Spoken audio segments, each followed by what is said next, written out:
সুপ্রিয় অনার্স প্রথম বর্ষের শিক্ষার্থীবৃন্দ, রয়্যাল ইংলিশ একাডেমির পক্ষ থেকে সবাইকে স্বাগতম। Welcome back to my channel. আজকে তোমাদের জন্য নতুন একটা ভিডিও নিয়ে হাজির হলাম। আজকের এই ভিডিওতে আমরা আলোচনা করব of studies by Francis Bacon.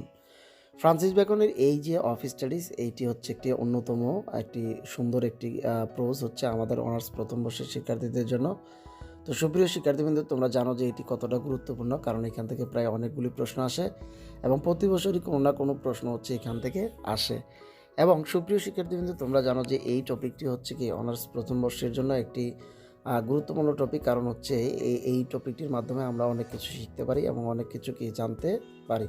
তো সুপ্রিয় শিক্ষার্থীবৃন্দ, আজকের এই টপিকের উপর ভিডিও করার সময় আমি হচ্ছে কতগুলো পার্টিকুলার বিষয় নিয়ে কথা বলবো এবং এটি মূলত হচ্ছে একটি সামারির ভিডিও, তাই আমি এখানে হচ্ছে টেক্সট বা আমি হচ্ছে টেক্সট পড়ে বা টেক্সটকে দেখিয়ে কোনো কথা বলবো না। আমি এখানে সরাসরি যে বিষয়ে কথা বলবো সেটা হচ্ছে এখানে আমি এই গল্পটির সামারি এবং আমি ফ্রান্সিস বেকন সম্পর্কে কিছু গুরুত্বপূর্ণ কথা বলার চেষ্টা করব। তো সুপ্রিয় শিক্ষার্থীবৃন্দ, আশা করি তোমরা যদি এই ভিডিওটি শুরু থেকে শেষ পর্যন্ত খুব মনোযোগ সহকারে দেখো বা শোনো, তাহলে তোমরা খুব সুন্দরভাবে এই টপিকটি বুঝে যাবে এবং এই টপিকের উপর যে কোনো প্রশ্নের উত্তর তোমরা দিতে পারবে। তো সুপ্রিয় শিক্ষার্থীবৃন্দ, আমরা আরেকটি কথা হচ্ছে বলতে চাই, তোমরা যারা আমার এই চ্যানেলে নতুন আছো তারা সাবস্ক্রাইব করবে এবং পাশে থাকা বেল বাটনটি ক্লিক করে দিবে। আর যদি অলরেডি সাবস্ক্রাইব করে থাকো তাহলে হচ্ছে ধন্যবাদ তোমাদেরকে পাশে থাকার জন্য। তো সুপ্রিয় শিক্ষার্থীবৃন্দ, আমরা কথা না বাড়িয়ে আজকের এই ভিডিওতে চলে যাই। Let's start the video. Of studies by Francis Bacon. তো অফ স্টাডিজ, যদি আমরা গল্পটির প্রথমে টাইটেল বিশ্লেষণ করার চেষ্টা করি তাহলে আমরা যেটা দেখতে পারবো যে অফ স্টাডিজ গল্পটির নাম আসলে অফ স্টাডিজ, এর পিছনের যে কারণটি সেটি হচ্ছে যে ফ্রান্সিস বেকনের অধিকাংশ লেখাই হচ্ছে কোনো না কোনোভাবে অফ দিয়ে শুরু, অর্থাৎ তিনি হচ্ছে এই ব্যাপারটির মাধ্যমে আসলে তিনি যেটি বোঝাতে চান সেটি হচ্ছে যে এই সম্পর্কে, অর্থাৎ অফ স্টাডিজ গল্পটির অর্থ হচ্ছে স্টাডি সম্পর্কে, অর্থাৎ স্টাডি বিষয়ক আলোচনা, এরকম একটা কিছু তিনি হচ্ছে বোঝানোর চেষ্টা করেন।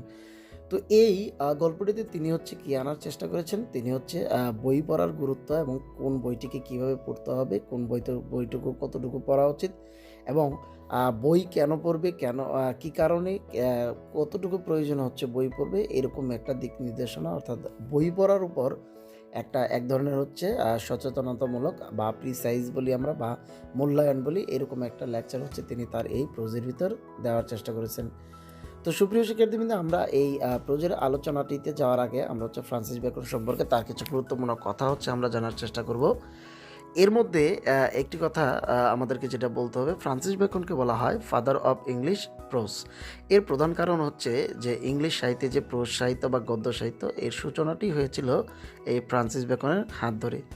মধ্যযুগে যখন ইংলিশ ভাষাকে অবজ্ঞা করা হচ্ছিল যে ইংলিশ ভাষা কোনোভাবেই গদ্যের উপযোগী না, অর্থাৎ এখানে ভদ্র মানুষের যে কথা সেই কথাকে বলা যাবে না, তখন ফ্রান্সিস বেকন এগিয়ে আসেন এবং ফ্রান্সিস বেকন তিনি হচ্ছে দেখান যে কিভাবে ইংরেজি ভাষাটি ইংরেজি সাহিত্যে গদ্যের সূচনা করতে পারে, অর্থাৎ গদ্যের মধ্যে এটি ফিট করতে পারে, এই বিষয়টি হচ্ছে তিনি দেখান। অর্থাৎ তিনি মানুষকে বুঝাইতে সক্ষম হয় যে ইংরেজি ভাষার মাধ্যমে গদ্য লেখা সম্ভব এবং সেটি অনেক বেশি সুন্দর গদ্য লেখা সম্ভব। তো এই জন্যই তিনি হচ্ছে মূলত হচ্ছে একটি চ্যালেঞ্জ স্বরূপ তিনি হচ্ছে ইংরেজি ভাষায় এই গদ্য লেখা শুরু করেন এবং তার গদ্যগুলো এতটাই জনপ্রিয়তা পায় এবং এতটাই হচ্ছে ভালো মানের হয় যে তাকে আমরা শেষ পর্যন্ত ফাদার অফ ইংলিশ প্রোজ বলে জানি। এবং তিনি হচ্ছে একটি কথা বলেছিলেন যে English could be the vehicles of thoughts, অর্থাৎ ইংলিশও মানে ভাষা বা ভাব প্রকাশের মাধ্যম হতে পারে এবং তিনি তার লেখার মাধ্যমে সেটি দেখিয়েছিলেন। অর্থাৎ তিনি হচ্ছে ইংরেজি সাহিত্যের একটি গুরুত্বপূর্ণ অংশ তিনি হচ্ছে এইভাবে দান করে গেছিলেন। তো এরপরে সুপ্রিয় শিক্ষার্থীবৃন্দ, তার আরেকটি বিষয় নিয়ে আমরা আলোচনা করব। ফ্রান্সিস বেকনকে বলা হয় প্র্যাকটিক্যাল মরালিস্ট। তো এই প্র্যাকটিক্যাল মরালিস্ট সম্পর্কে আসলে অনেকবারই প্রশ্ন আসে। এখন আমাদের প্রশ্ন হচ্ছে হোয়াট ইজ প্র্যাকটিক্যাল মরালিস্ট। তো প্র্যাকটিক্যাল মরালিস্ট নিয়ে যদি আমরা কথা বলার চেষ্টা করি তাহলে প্র্যাকটিক্যাল শব্দটির অর্থ বাস্তব আর মরালিস্ট মানে নৈতিক, অর্থাৎ ফ্রান্সিস বেকন ছিলেন একজন বাস্তবিক পক্ষে নৈতিক পার্সন, অর্থাৎ তিনি স্পিরিচুয়াল বা স্বর্গীয় বিষয়ে কোনো পরামর্শ বা এগুলো না দিয়ে তিনি আসলে পার্থিব বিষয়ে কীভাবে ভালো করা যায়, পার্থিব দিয়ে কীভাবে লাভবান হওয়া যায় সেই জিনিসটি হচ্ছে তিনি তার যে দর্শক বা শ্রোতা বা রিডার্সদেরকে তিনি এটি বোঝাইতে চাইতেন এবং তার অধিকাংশ লেখাই হচ্ছে কীভাবে পার্থিবভাবে সুখে থাকা যায় এবং উন্নতি করা যায় সেই সকল বিষয় নিয়ে। তো এই জন্যই আমরা মূলত হচ্ছে ফ্রান্সিস বেকনকে বলে থাকি প্র্যাকটিক্যাল মরালিস্ট, অর্থাৎ তিনি স্পিরিচুয়ালিজম বা ওপারে কীভাবে ভালো থাকা যায় সেই সম্পর্কে তিনি কোনো আসলে মন্তব্য বা তিনি কোনো প্রকার সাজেশন না দিয়ে যাওয়াতে তিনি হচ্ছে শুধু পৃথিবীতে কীভাবে ভালো থাকা যায় সেই সম্পর্কে তিনি হচ্ছে সাজেশন দিয়েছেন, এবং এই জন্যই আমরা তাকে বলি প্র্যাকটিক্যাল মরালিস্ট। তো ফ্রান্সিস বেকনের আরও কিছু গুণের মধ্যে আরেকটি অন্যতম গুণ হচ্ছে ফ্রান্সিস বেকনের যে লেখা সেই লেখাগুলোর একটি গুণ হচ্ছে অ্যাফোরিস্টিক কোয়ালিটি। তো এই অ্যাফোরিস্টিক কোয়ালিটিটার অর্থ কী? অর্থাৎ ফ্রান্সিস বেকন যখন কোনো লেখা তিনি লিখতেন সেই লেখাগুলোর মধ্যে যে ব্যাপারটি পরিলক্ষিত হলো, তিনি অল্প কথায় কথাগুলো বলতেন কিন্তু এর ব্যাখ্যাটা অনেক বড় হইতো। এই যে তিনি বিশাল একটি ব্যাখ্যাকে অল্প কথায় প্রকাশ করতেন, এবং এই অল্প কথায় প্রকাশ করার জন্য এই বিষয়টি আসলে ফ্রান্সিস বেকনের একটি অন্যতম গুণ ছিল যে তিনি তার কথাকে শর্ট করতে পারতেন, প্রিসাইজ করতে পারতেন এবং কনসাইজ করতে পারতেন, যার ফলে তার কথাগুলো হতো ছোট কিন্তু তার ভাবগুলো হতো বেশি। এবং এই রকম কথাকে ছোট করা বা কথাকে কি সংক্ষেপে বলার যে স্টাইলটি তাকে বলা হয় অ্যাফোরিস্টিক স্টাইল। ফ্রান্সিস বেকন আরেকটি অন্যতম গুণ ছিল হচ্ছে তার যে লেখা সেই লেখাগুলোর মধ্যে, এবং সেই লেখাগুলোকে আমরা বলে থাকি হচ্ছে ইপিগ্রামাটিক স্টাইলে লেখা, অর্থাৎ তিনি তার যে লেখাগুলো লিখেছিলেন সেই লেখাগুলোতে তিনি আসলে ইপিগ্রামিক যে একটা স্টাইল, মানে অর্থাৎ প্রবাদ বাক্যের মতো শুনতে লাগে এরকম তিনি বাক্যের হচ্ছে ব্যবহার করেছেন। অর্থাৎ তার অধিকাংশ বাক্যই আমরা যখন শুনতে যাই তখন হচ্ছে এগুলোকে প্রবাদ বাক্যের মতো আমাদের কাছে মনে হয়। তো সুপ্রিয় শিক্ষার্থীবৃন্দ, এই ছিল হচ্ছে ফ্রান্সিস বেকন সম্পর্কে কিছু গুরুত্বপূর্ণ তথ্য, এবং ফ্রান্সিস বেকন সম্পর্কে আমরা আরও গুরুত্বপূর্ণ তথ্য হচ্ছে পরবর্তী কোনো ভিডিওতে জানার চেষ্টা করব। তো সুপ্রিয় শিক্ষার্থীবৃন্দ, এইবারে আমরা আমাদের আজকের যে টপিক অফ স্টাডি, সেই অফ স্টাডি সম্পর্কে আমরা আলোচনায় যাব। তো অফ স্টাডিজ সম্পর্কে যদি আমরা আলোচনা দিতে চাই তাহলে প্রথমেই আমাদের লক্ষ্য করতে হবে যে অফ স্টাডিজ যে প্রশ্নটি সেটি শুরু হয়েছিল কীভাবে। তো অফ স্টাডিজের শুরুতেই ফ্রান্সিস বেকন মানুষ কেন পড়ালেখা করবে বা পড়ালেখা কেন করে সেটার একটা তিনি ব্যাখ্যা দেওয়ার চেষ্টা করেছিলেন, এবং সেই ব্যাখ্যায় তিনি যেটা বললেন সেটা হচ্ছে যে আসলে মানুষ পড়ালেখা করে আনন্দের জন্য, এবিলিটির জন্য, এবং সর্বশেষ হচ্ছে মানে একটি সক্ষমতার জন্য। অর্থাৎ সব মিলায় মানে হচ্ছে সেটা হচ্ছে যে পড়ালেখার পিছনে যে উদ্দেশ্যটা থাকে সেটা হচ্ছে একটা আনন্দ, যখন মানুষ একাকিত্বে থাকে, এবং তারপর হচ্ছে মানুষকে কী করা হয়, একটা এবিলিটি দেওয়া হয়, সামর্থ্য দেওয়া হয়, যেটার মাধ্যমে হচ্ছে ভালো এবং খারাপ মন্দটাকে বেছে নেয়। এবং আরেকটা জিনিস যেটা দেওয়া হয় সেটা হচ্ছে অর্নামেন্টস, অর্থাৎ যে পড়ালেখা করে তার ভিতরে একটা অর্নামেন্ট চলে আসে, এবং এই অর্নামেন্টসটা হচ্ছে আসলে কথা বলার সময় প্রয়োজন হয়। অর্থাৎ মানুষ যখন কথা বলে তখন হচ্ছে তিনি এই অর্নামেন্টসকে ইউজ করেন, এবং এই সবগুলো বিষয় হচ্ছে পড়ালেখা দিয়ে থাকে। এবং পরবর্তীতে ফ্রান্সিস বেকন হচ্ছে ওখান থেকে শিফট করে তিনি বই পড়ার যে ব্যাপারটি সেই ব্যাপারটিতে যান। তিনি বলেন যে আমাদেরকে সব বই সমানভাবে পড়া উচিত না, কিছু বই আমাদের পড়া উচিত একদম চিউড অ্যান্ড ডাইজেস্ট করার মাধ্যমে। অর্থাৎ কিছু কিছু বই আমাদের উচিত এমনভাবে পড়া যে আমরা এগুলোকে একদম মানে খুব মনোযোগ সহকারে পড়ব। এবং তিনি তারপরে বললেন যে কিছু বই আমরা পড়ব কিন্তু সেগুলো হচ্ছে মানে খুব বেশি একটা নিয়ে মানে খুব বেশি একটা এফোর্ট দিয়ে না, জাস্ট হচ্ছে পড়ার জন্য পড়ব, এরকমভাবে পড়ব। এবং তারপর তিনি বলেছেন যে আরও কিছু বই যদি আমরা পড়তে চাই তখন আমাদের এই বইগুলো আসলে মানে অন্যদের সহযোগিতা নিয়ে বা অন্যদের মাধ্যমে একটা এক্সাক্ট তৈরি করার মাধ্যমে আমরা এটা করতে পারি, মানে পড়তে পারি।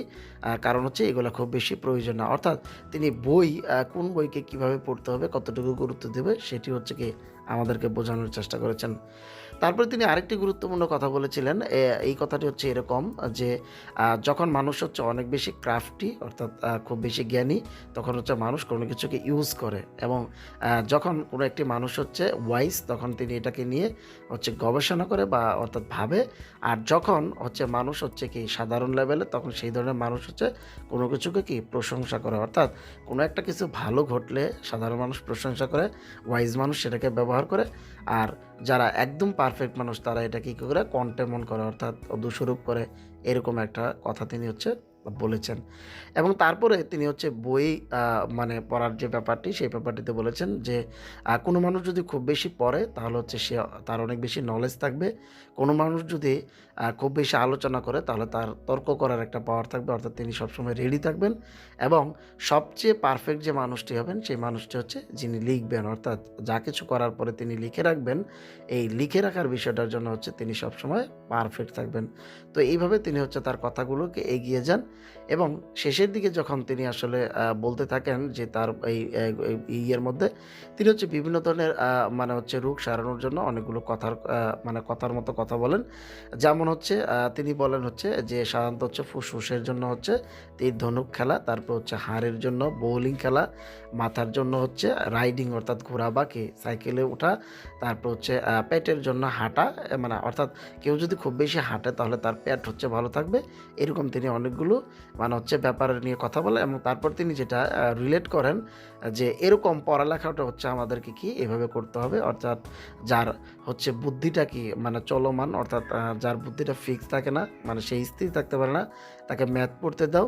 যে ডিফারেন্স তৈরি করতে পারে না তাকে হচ্ছে মানে কি বলে লজিক পড়তে দাও, মানে হচ্ছে আইন পড়তে দাও, ল পড়তে দাও। এরকমভাবে কি হচ্ছে প্রত্যেকটা মানুষের জন্য আলাদা আলাদা শিক্ষার ব্যবস্থা করো। অর্থাৎ ফ্রান্সিস বেকন এই কথাটির মাধ্যমে বুঝিয়েছেন যে প্রত্যেক মানুষের জন্য কি আলাদা আলাদা এই শিক্ষার ব্যবস্থা করা উচিত, অর্থাৎ প্রত্যেকেই মানে আসলে যার যেখানে ডিফেক্ট আছে, যার যেখানে প্রবলেম আছে, তার জন্য কি সেই বিষয়টা বা সেই অংশেই পড়ালেখা করা উচিত। তিনি এই বিষয়টিকে বোঝানোর চেষ্টা করেছেন। এবং সুপ্রিয় শিক্ষার্থীবৃন্দ, আমরা এই যে অফিস স্টাডিজ গল্পের মধ্যে এই যে মেজর যে বিষয়গুলো দেখলাম, সেই মেজর বিষয়গুলো থেকে আমরা লক্ষ্য করলে দেখি যে এখানে ফ্রান্সিস বেকন যতগুলো উপদেশ দিয়েছেন তিনি হচ্ছে সবগুলো উপদেশ আর্থিকভাবে কীভাবে লাভবান হওয়া যায় সেই বিষয়ে আসলে তিনি উপদেশ দিয়েছেন। এবং তিনি বই পড়ার উপর আসলে খুব সুন্দর একটা তিনি হচ্ছে ক্রিটিসাইজ করেছেন, অর্থাৎ একটা আলোচনা মূল্যায়ন তিনি করেছেন হচ্ছে এই এই যে আমাদের অফিস স্টাডিজ, এই অফিস স্টাডিজ নামের যে প্রোজ, সেই প্রোজটাতে। তো সুপ্রিয় শিক্ষার্থীবৃন্দু, এই ছিল হচ্ছে আমাদের অফ স্টাডির যে প্রোজ, সেই প্রোজ নিয়ে হচ্ছে সামান্য একটু আলোচনা। আমি আশা করি এই সামান্য একটু আলোচনার মধ্যে তোমরা হচ্ছে কিছু হলেও উপকৃত হবে এবং আমি এই আশাটাই হচ্ছে তোমাদের জন্য ব্যক্ত করি। তো সুপ্রিয় শিক্ষার্থীবৃন্দু, আমার এই ক্ষুদ্র আলোচনাটি যদি তোমাদের ভালো লেগে থাকে তাহলে তোমরা অবশ্যই হচ্ছে লাইক করবে, কমেন্ট করবে, শেয়ার করবে এবং এই ভিডিওটি শেয়ার করে আমার এই চ্যানেলের সাথেই থাকবে। সবাইকে শুভরাত্রি, সবাই ভালো থাকবা। টাটা।